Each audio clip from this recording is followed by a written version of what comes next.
Olá, hoje nós estaremos mais uma vez aqui falando um pouquinho a respeito da importância da alimentação, hum, no desenvolvimento das nossas crianças.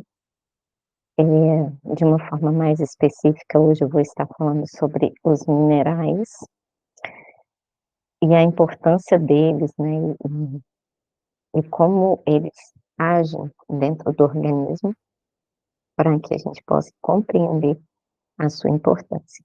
Então, vem comigo para essa nossa aula de hoje, mais especificamente da importância de uma boa alimentação dentro da T21, por razões, eh, anatômico-morfofisiológica, né, que existem alterações na anatomia e no funcionamento desse organismo, e também, ah, por questões de hábitos que nós fomos adquirindo ao longo do tempo.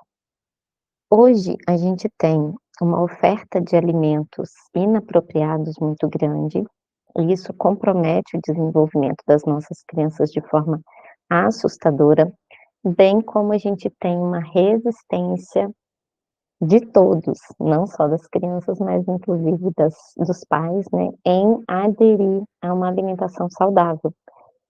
Pela questão da praticidade de uma alimentação, eh, não apropriada, né, ela é mais rápida, geralmente a gente compra pronto, vem no pacote, é uma alimentação ruim.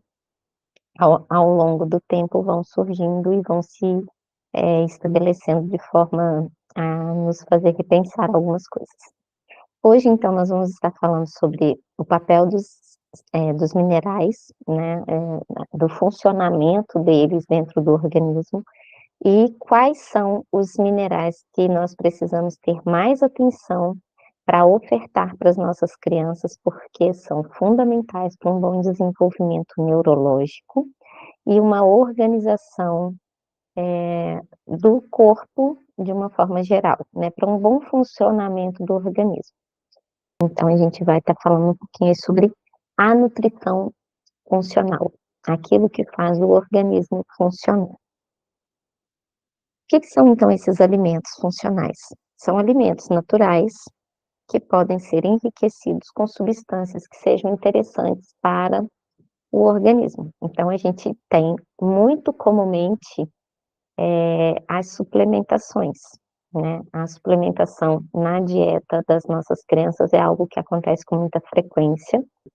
Nem toda criança precisa suplementar todos os minerais, todas as vitaminas, tudo que é indicado para um, vai servir para todos. Não é assim que funciona. Cada particularidade precisa ser avaliada. Levando em conta que a gente tem a hipotonia em quase 100%, né, das crianças com T21, então a gente tem uma piora na mastigação, uma piora na deglutição, então é uma mastigação e uma deglutição deficiente. O que acontece? O alimento ele já começa a ser digerido no momento em que ele está na boca.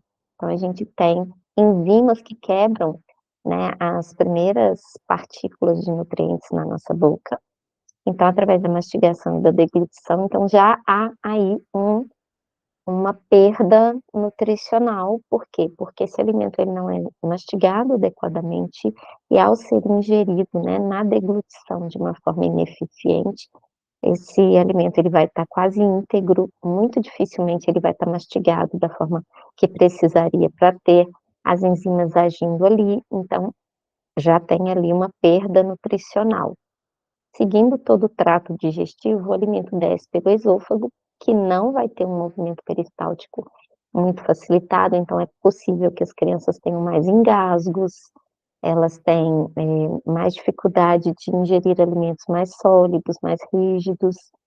Tudo isso altera a a absorção nutricional, porque a gente não pode oferecer todo tipo de alimento, ou vai ter que oferecer esse alimento numa textura diferenciada, que muitas vezes, durante o processo de preparo, se perde muito nutriente, enfim, né, essa questão já começa a daí, né, a anatomia alterada. Existem também anormalidades no perfil lipídico, ou seja, tem uma maior capacidade de retenção de gordura, daí vem a questão da obesidade, né. O estoque lipídico ele é aumentado, então a pessoa com T21 ela vai ter uma maior propensão a ter obesidade. Dificilmente a gente consegue uma nutrição adequada pelas restrições, pela seletividade alimentar. Algumas crianças apresentam seletividade alimentar, o que também é um fator que gera, né, comprometimento nutricional. A resistência à insulina, tem crianças que têm diabetes, desenvolvem diabetes na T21. Infecções com uma frequência, porque já possui um corpo naturalmente inflamado, então já possui aí, um maior número de infecções e inflamações, alterações da tireoide, inclusive a minha titinha tem, né, hipotireoidismo, que é algo muito comum na T21.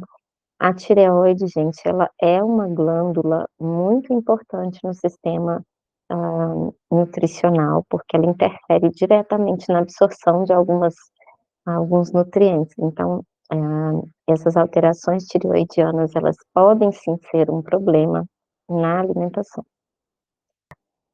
Vamos então ao tema dessa aula, que são os minerais. Já feita essa prévia longa, né, que foi bem longa. Os minerais, qual é a importância, qual o papel, qual é a função de cada mineral? Então, a gente vai estar falando um pouquinho sobre isso hoje. Quais são os minerais mais importantes na T21 e como eles, funcionam dentro do organismo de uma criança com T21? Isso, gente, não é só na T21, eu estou focando aqui porque é a maior volume, né, da clientela são crianças com T21. Então, o primeiro, mineral que eu vou estar falando sobre é o zinco. O zinco, gente, ele tem função antioxidante, que para nós é fundamental, né. A oxidação ou processo oxidativo das células é algo que está muito presente na T21 e acaba comprometendo essas células, fazendo com que elas envelheçam e gerem outros problemas, né, de uma forma muito abrangente. Então, a função antioxidante é uma das funções básicas do zinco, também tem, papel fundamental na síntese da enzima superóxido desmutase, né, que é a SOD. A gente tem uma ação direta do zinco na síntese dessa enzima, tá. Ele está, diretamente ligado a essa síntese, ou seja, essa enzima ela é quebrada ou ela é modificada com a presença do zinco. Promove um melhor aproveitamento do oxigênio, e a gente sabe que o oxigênio é o alimento das nossas células, né, elas precisam do oxigênio para realizar as quebras moleculares, para que haja funcionamento metabólico celular, e a falta de oxigênio nas células reverbera no mesmo que acontece conosco, né, nós não vivemos sem oxigênio, as células também não. Então o zinco ele auxilia no aproveitamento do oxigênio dentro das células e no nosso organismo. Neutraliza e destrói radicais livres, então o zinco ele é fundamental para controlar o nível de radicais livres presentes no corpo. E a sua ausência promove um envelhecimento acelerado da célula. Também está presente na respiração celular, na reprodução do DNA. Então, quando a gente tem uma baixa de zinco, essa respiração celular é comprometida, e aí automaticamente diminui a reprodução do DNA. Então a gente tem ah, a gente tem aí um comprometimento, né, das informações genéticas. E onde a gente encontra então, ou quais os alimentos têm um alto índice de zinco, ou tem uma grande quantidade de zinco presente? Primeiro a gente vai, falar de um modo geral, né, dos alimentos de um modo geral, e depois a gente vai, pontuar algumas questões. Então, alimentos que são fontes de zinco, ou fontes ricas em zinco: farinha de centeio, sementes de abóbora. Aqui, gente, vale lembrar que a semente de abóbora inteira e assada é a que possui maior porcentagem de zinco. Quando você moe e transforma em farinha, você perde parte das propriedades nutricionais dos alimentos, principalmente sementes e grãos. Então, as farinhas são sempre menos ricas do que o alimento íntegro. Aqui no caso a gente coloca a semente de abóbora quase que no topo, porque o índice de zinco presente na semente de abóbora é bem alto e é um alimento fácil para a gente ter acesso. Então, inteira e assada, que a gente libera quando a gente coloca calor, a gente libera também ali das sementes essa substância. Carne vermelha, a sem cozido, tem uma grande quantidade de zinco, aí a gente vai lembrar lá da carne, falada nas proteínas, né, que deve ser, ingerida com uma certa cautela, tá. Então aqui, a carne não seria uma prioridade para absorção de zinco, eu colocaria a semente de abóbora no topo. O lambari, que é uma espécie de peixe, bem comum, tá. Castanha de caju, amendoim cru, amêndoa torrada, nozes crua e o grão de bico. São alimentos que possuem um alto índice de zinco presente na sua composição. A grande maioria desses alimentos fazem parte da dieta diária da da nossa rotina, quando nós entendemos a importância dos alimentos. E quando isso não é possível, né, estar oferecendo essa alimentação dentro da necessidade nutricional, aí é importante avaliar a necessidade da suplementação. De repente, a criança não aceita todos esses alimentos ou ela tem uma resistência a ingerir alguns desses alimentos, e aí é necessário, então, analisar a possibilidade da suplementação.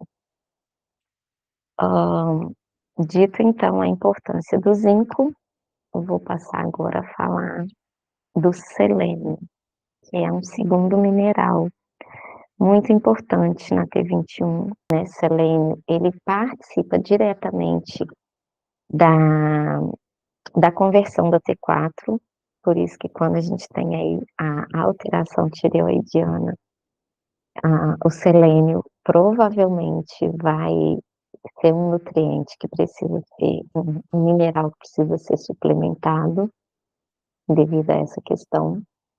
Tem atividade antioxidante, aumenta a resistência imunológica, a importância, gente, do selênio. Regula a multiplicação celular. O selênio é um mineral fundamental para regular essa multiplicação celular, porque quando as células se reproduzem de forma anormal, elas geram células tumorosas, né. Protege também contra a ação nociva de metais pesados e xenobióticos. A gente tem, uma alta absorção de metais pesados. A ação desses metais pesados no organismo podem ser inibidas com a presença do selênio na alimentação. Fontes de selênio: castanha do Pará, sardinha enlatada. Gente, vejam só, a sardinha enlatada é mais segura, embora ela esteja enlatada, do que alimentos como, peixes de cativeiro, porque são tratados com ração que tem um índice de hormônio altíssimo. Qual o cuidado que a gente deve ter ao ingerir o peixe enlatado? Sempre preferir o peixe em óleo e não em água.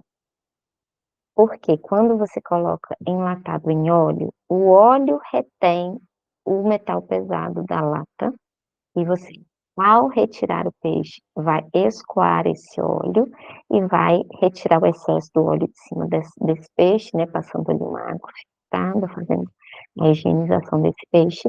Você retira esse metal pesado e descarta esse óleo. Quando ele vem na água, todo o metal pesado da lata vai ser absorvido pelo produto.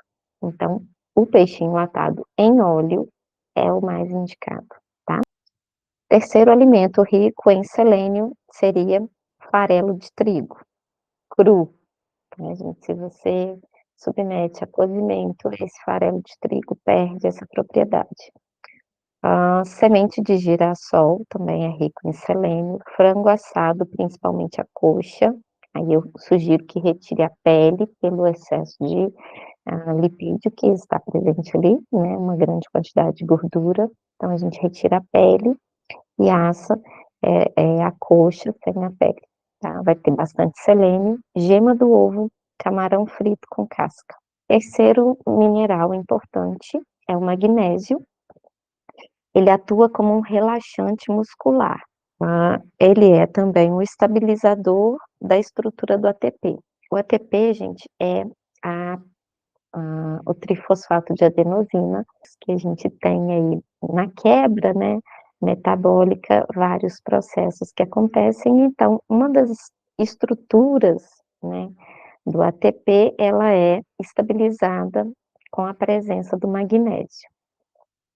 A molécula energética produzida em processos como respiração celular, que requer o oxigênio, também necessita do magnésio, como eu falei para vocês, as células respiram, gente, e os minerais, eles estão muito, muito presentes nesse processo respiratório celular. O magnésio faz parte da estrutura de clorofila dos vegetais verdes, são suas maiores fontes. Então, como ele está na estrutura da clorofila, que é a parte do vegetal responsável pela respiração celular vegetal, a gente tem, então, a compreensão de que o magnésio é fundamental para que as células vegetais respirem, consequentemente, elas se mantenham funcionais. Então, gosto, né, magnésio para que a gente tenha na nossa alimentação, a base de vegetais, esse mineral presente. É necessário para a ativação da bomba de sódio e potássio, gente, a bomba de sódio e potássio, eu já falei sobre ela, né, na questão da água, que essa bomba de sódio e potássio aconteça, é o magnésio. Então ele é como que se fosse a faísca propulsora para que o a bomba possa funcionar, né. E aí a gente tem então, a falta de magnésio pode ser um fator que promove câimbras, que reduz a quantidade de potássio dentro da célula.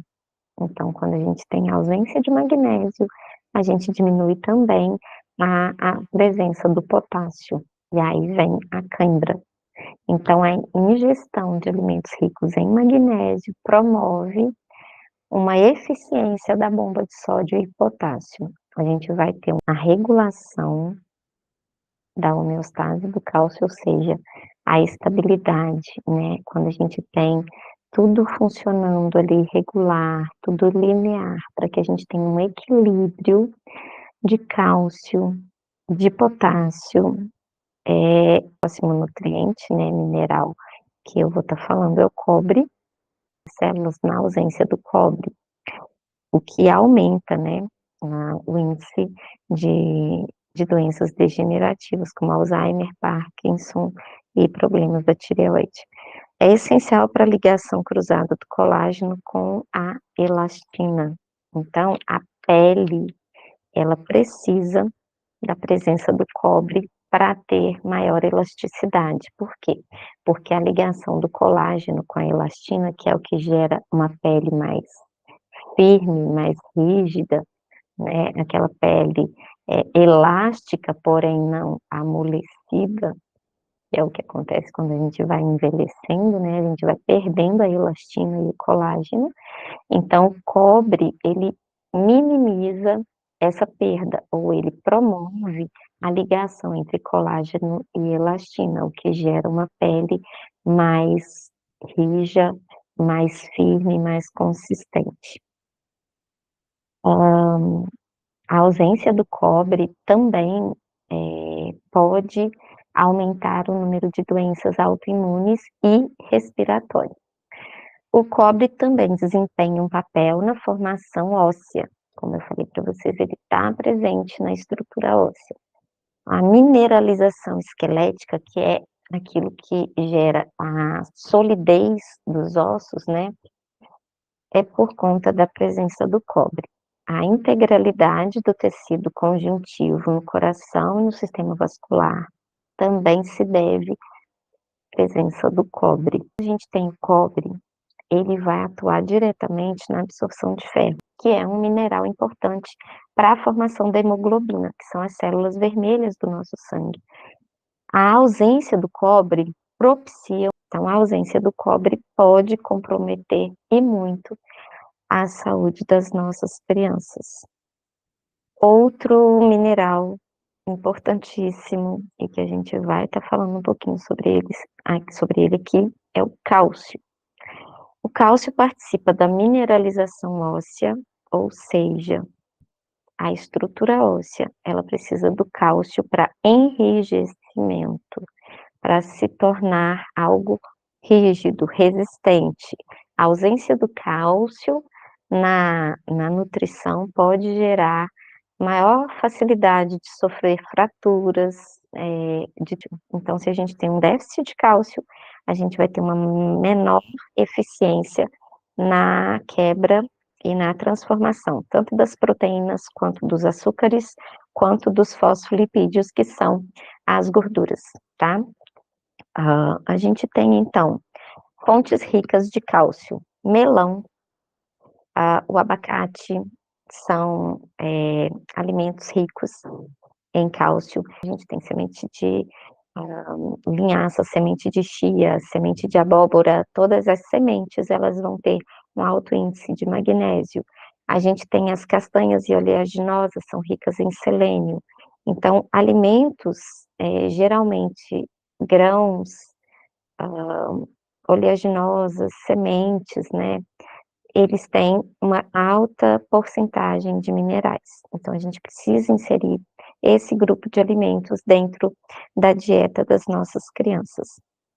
Alimento, gente, é sempre melhor do que suplemento. Só que nem todo alimento vai ter o índice nutricional necessário para suprir a necessidade diária da sua criança.